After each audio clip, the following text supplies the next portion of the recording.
What is going on, guys? This is Charlie the Wesky here, and I just wanted to show you the mods I installed. All of them will not actually be game changing, just show the change of visuals or how some of the glitches may not be as glitchy.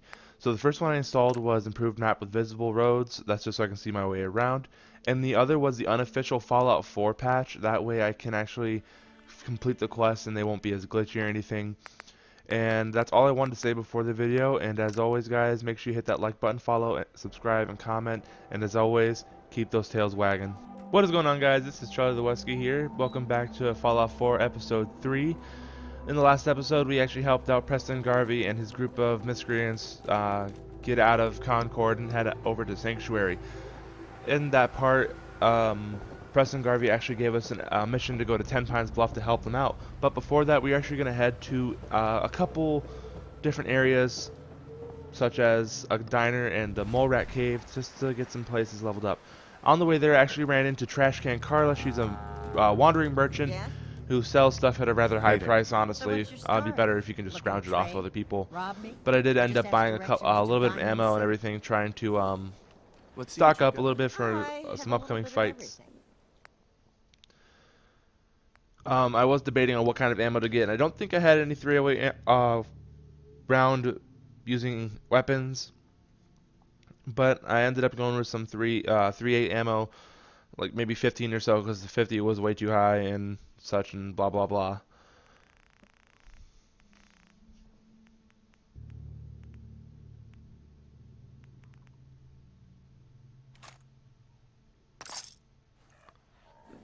After that, I was on my way to Drumlin Diner, which is where we were heading over to. I did cut out most of the walking bits just to make the episode a little bit smaller and it's not as boring. There's more action. So I'm gonna go ahead and shut up because there is a little bit of dialogue going on. You poison shilling chem pushers anything. Do you know what that junk has done to my boy? He bought them fair and square, Trudy. Ain't our fault if he's strung out. Now don't make me come in there and shoot up that little trading post of yours. Whoa, whoa. Easy there, Scabber. This doesn't involve you. You stop waving that gun in my face, or it's gonna involve me. That's it. You're dead. So at this point, I was like, maybe I can see what happens if I try to talk to them more, and I tried to get some more XP for it with a persuasion check, but obviously that failed. There's a whole bunch of dialogue saying how her son owes them money for chems, and how she doesn't want her son using chems anymore, so they're telling them to fuck off, basically. So obviously there was more to it, but I just wish I could have done it. I was looting these enemies more so I can get some more stuff. And a little side note about Wolfgang is wherever his corpse is like kind of like a spawning point for a couple raiders after a while that will attack Drumlin Diner every now and again. So at this point, Dogmeat had actually found a wooden crate where I can get some stuff. Not a big deal. And I'm going to go ahead and shut up now because there's more dialogue. Excuse me. I can't wait to see the crows feeding on that scumbag. Here, this is for you. Now, if you ever need to trade, my shop's open. And that opens up Drumlin Diner as a trading post, which is a good thing because I have a central place where I can go buy stuff if I need it. If you actually do let Wolfgang and Trudy live at the same time, they actually become both merchants, one selling more chems than anything, and then the other one selling more supplies. I did end up selling the minigun I picked up from the power armor part of the last episode, because I wasn't going to use it. It's not fit for my character. Of course, it's going to be a stealth build, so a minigun, that's not going to work at all.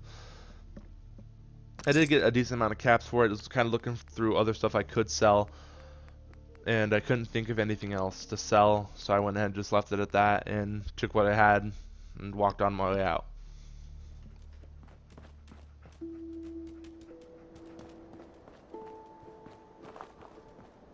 So at this point, I ran into a ragstag doe, which is a irradiated deer, a female deer, and it was being attacked by wild mongrels. And I decided, you know, its action might as well include it, even though it's not important action, which is fun, I guess. It gives more idea of what happens in the actual Fallout Commonwealth.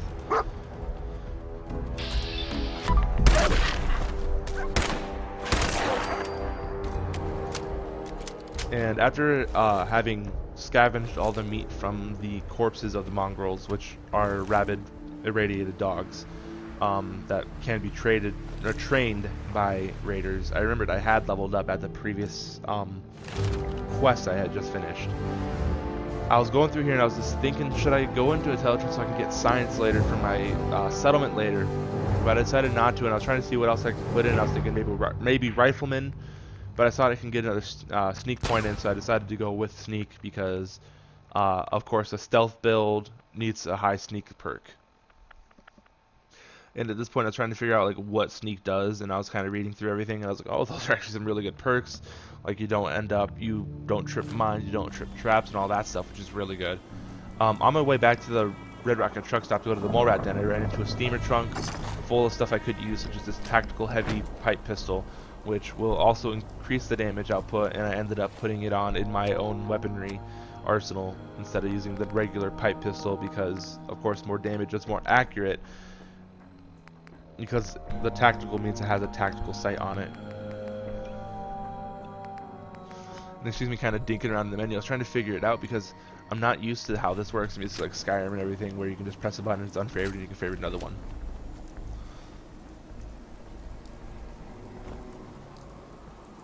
So here I am coming up to the mole rat den, and I kind of found it earlier on my way here, and I was just picking up stuff around it, trying to get as much, scrap and junk, so I can actually have more supplies for my settlement.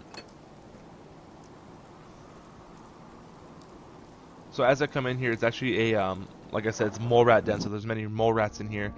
Mole rat, like I said in I think the last episode or the first episode, is not actually indigenous to America or even Boston for that matter. It's more indigenous to I think South America if I remember correctly. And they brought them over as pets. I saw one there and I was trying to think maybe I can get a good shot and get a sneak attack, you know, get some practice with sneak. And I did manage to get one, which I'm pretty happy about, and that's when all of them kind of bum rushed me, and one jumped out of the ground there, and it scared the heck out of me. I wasn't expecting that at all. Mole rats are not my favorite enemies because of just that one fact. They can jump out at you at any moment.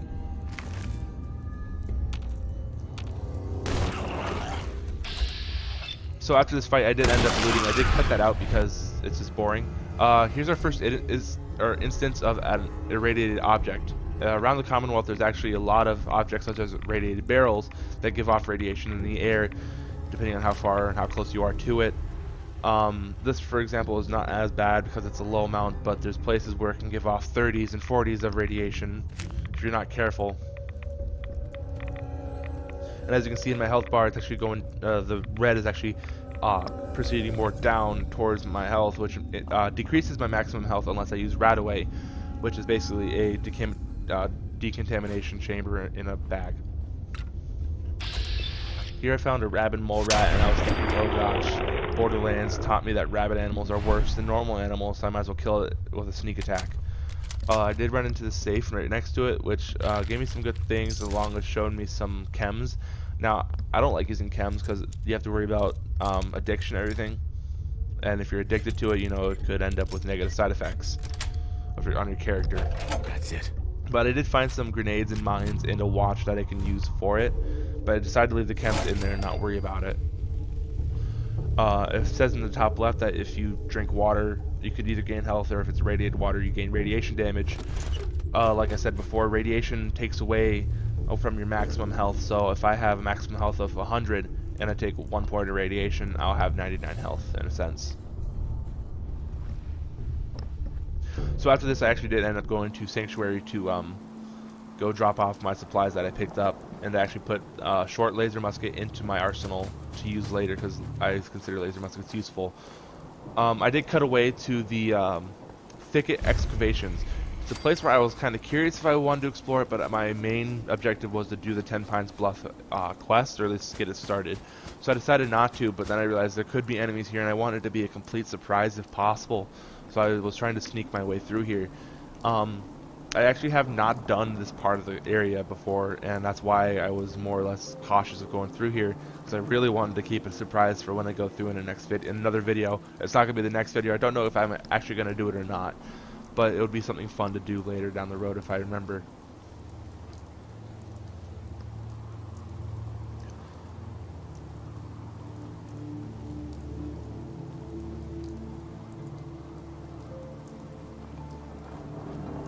So after sneaking away, I actually did go through here, and on my way to 10 Pines Bluff, something funny did happen. I don't know if I actually put it in the video or not, but dog meat had actually kicked over something, and it knocked it so hard it basically knocked over a metal container. I don't know if I actually put it in here, and if I gave a spoiler in the video, I apologize. I'm trying not to do that. Actually, I did include it. Sorry about that, guys, but he kicks it over, and it's basically about to fall over, and it surprised me because I forget how weird Bethesda games can be in a sense.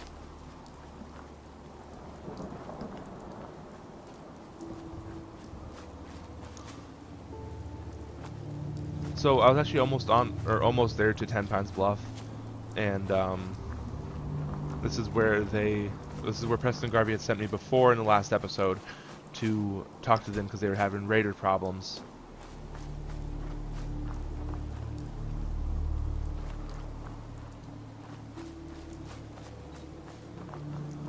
Ten Pines Bluff is also a settlement that you can get after you complete this quest. They say, you know what, we're going to join the Minutemen, and after that you actually have another settlement where you can actually transfer food from there to Sanctuary. Now there is kind of a somewhat quote-unquote important dialogue, so I'll be right back, guys. What do you want? We don't need any more trouble around here. It's okay. I'm with the Minutemen. I'm here to help. You're with the Minutemen? I didn't really think you fellas still existed. We sent word with one of them passing traders, but honestly, I never expected anything to come of it. Most people don't put much stock in the Minutemen these days after Quincy. Bad business, that. We're rebuilding the Minutemen from the ground up. We're the good guys again. Glad to hear it. No question that things have been worse since the Minutemen fell to pieces.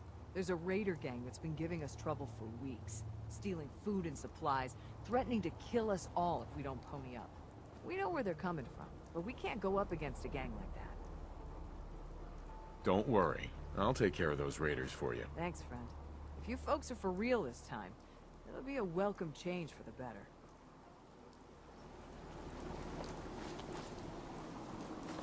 So here is our actual objective. We're heading over to Corvega Energy Plant, which is an energy plant down in Lexington. Corvega Energy Plant is not a place where you kill them all and then they stay dead. There's not that many places in Fallout 4 that do that, but there are some. But in this instance, they do not stay dead, and if you decide to go with the Minutemen and continue doing their quests often, there will actually be times where 10 Pines Bluff and other settlements will actually ask you to go down there and clear it out. But they do not scale to your level, so if you're like level 30, and you go down there again, they're going to be just raiders and raider scum and everything like that, so there's going to be rather easy fighting. But at our level, it's going to be normal difficulty fighting. So I did say I was cutting out boring parts and all the walking, but I'm not going to cut out walking bits towards things that are important to the quest that I am doing that episode. So for this instance, I did not skip all this walking here. Around this point, I heard Dogmeat having kind of like a panic attack and a vicious, that in parentheses, vicious snarl. But there was actually a rad roach right below me, and I did not see it until I looked down, and after hearing the pitter patter of its tiny feet. It's just something I found very funny because I was like, where is it? What is it? Am I gonna die because of it? And blah blah blah. Down the road, past this turn, is a place called the Covenant. It's another settlement in a sense that has its own issues. I haven't actually done that storyline, but I don't actually plan on doing it unless I am actually going to go there for a while. But it was another big part of dialogue that I didn't want to do at the time because it's not needed, because of my main objective was to go to Corvega Energy Plant this episode. So I decided just to skip it for this one episode and continue down. At this point, I was hearing gunfire, and I was thinking, is that raiders? And I thought they were going to be like up on top of the interstate, but because they usually end up like hiding out there and everything. But no, they're actually mole rats attacking this one settler, and I felt like it would be the good thing to do. Plus, I can get XP from it if I kill off the mole rats. Like I said, art role playing in this game is important to me, especially for this walkthrough. So I'm a stealthy good boy and everything, so I wanted to do my best to help out the settler that needed my assistance, even though it seemed like it's a mundane thing to do or a pointless thing to do. I felt like it was important. Now, a funny little glitch that happened here, I'm not sure if it's a glitch or not, but it said that I got stealth damage, and I didn't actually hit the mole rat, I actually hit dog meat. And I didn't realize that he could just not be paying attention to me, and that counts as him not knowing I'm there, because I got stealth damage on, which I find kind of funny, but also bad at the same time. Now, at this point, I was actually trying to shoot the mole rat outside of its hole, because you can do that, just I was trying to save time. But no, I actually had to go up there and use bats to shoot it and everything.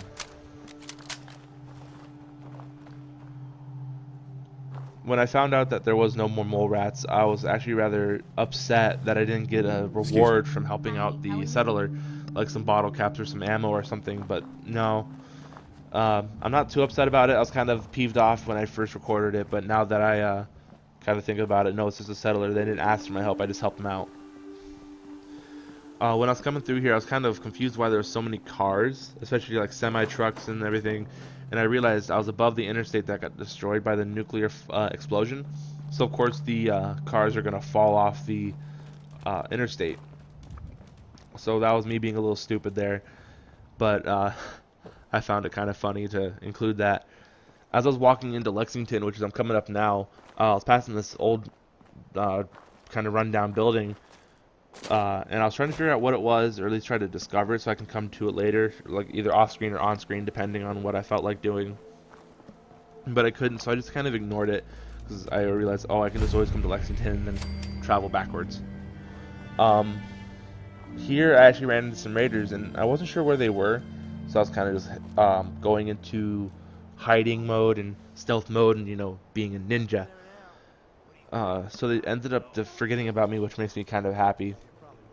So I was wondering, what can I do to, like, just to see what I can do with stealth at such a low level, and I actually managed to kind of get a sneak attack on them to a point.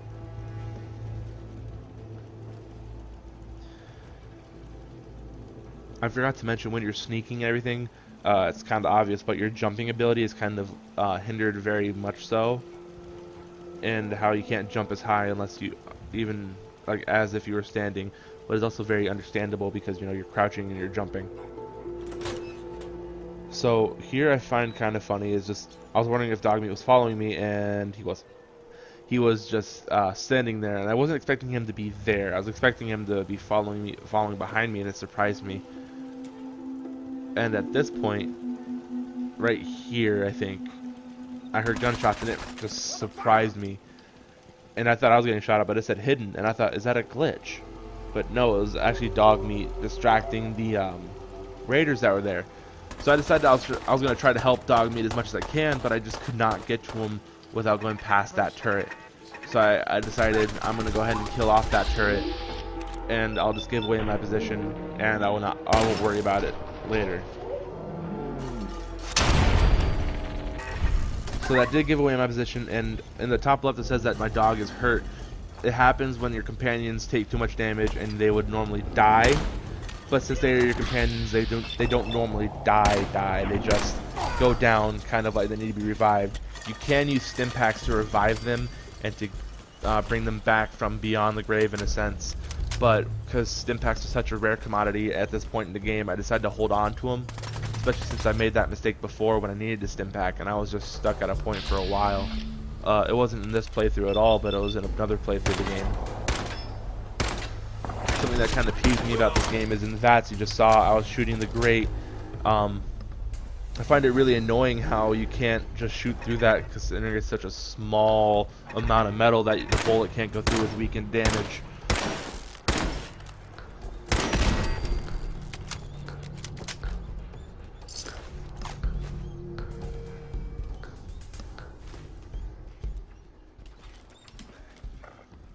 So after I had cleared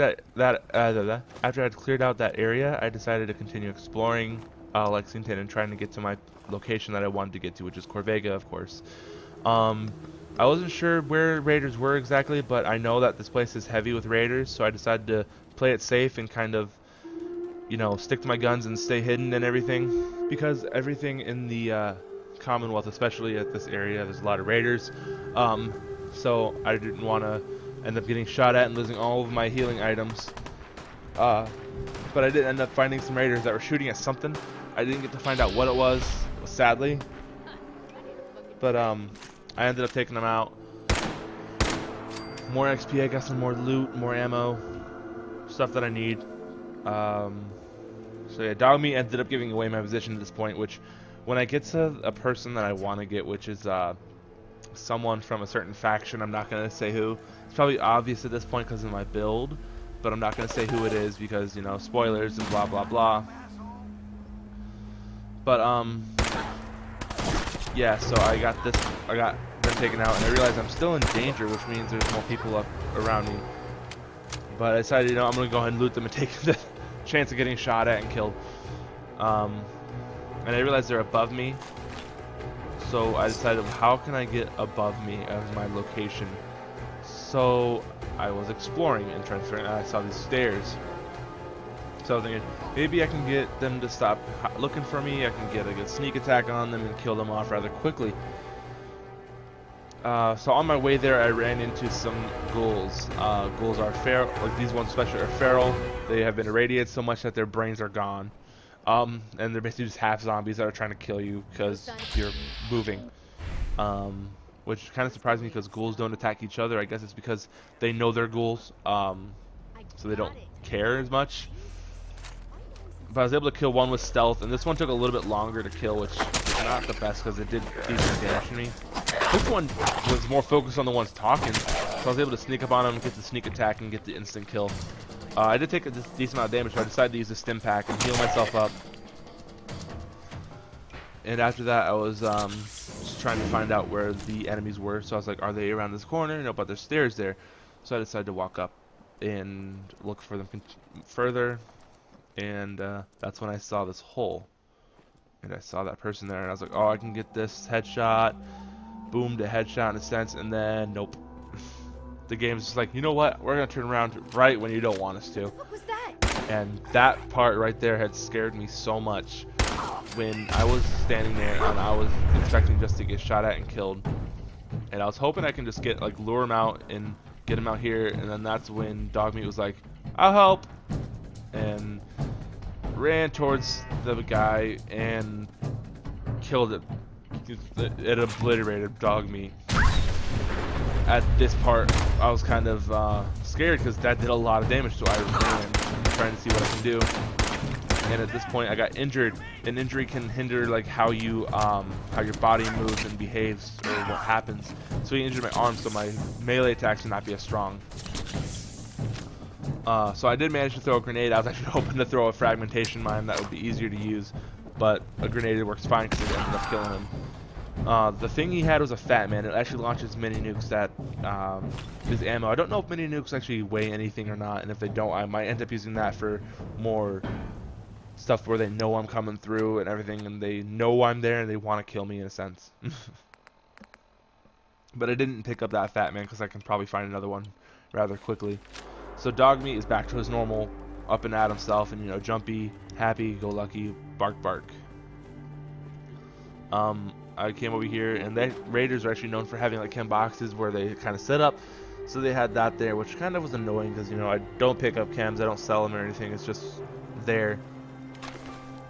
So I actually picked up those welding goggles because they give +1 perception, and I didn't like how the eyeglasses looked. So I actually liked how the welding goggles looked better. I saw the turret there, and I might as well take it out now and get the XP for it. So I went ahead and destroyed it. Didn't pick it up kind of stupidly. I should have done that, but I ended up running into more feral ghouls, and using the machete I picked up from that one guy, I whiffed the first thing, so the depth perception failed to work with me. And that's when Doug was like, I found something, and was pointing out the chems box. And he's like, I did a good job, right? I did a good job. And no, you didn't. I already knew it was their boy. But oh well, live and learn. So coming down here, I've come towards the end of the episode. I didn't actually go into Corvega, sadly. This is going to be for the next episode. But it is going to be a rather tedious case to go through and try to be stealthy. But if you guys did enjoy, make sure you guys like, comment, and subscribe. And also hit that notification bell icon just to be notified when I upload again. And like I said, we're going to be going into Corvega. We're going to clear out that area of raiders and help out Ten Pines Bluff and start the Minutemen side quest. Or Minutemen quest, I guess you could say. And as always, guys, like, comment, and subscribe. And as usual, keep those tails wagging.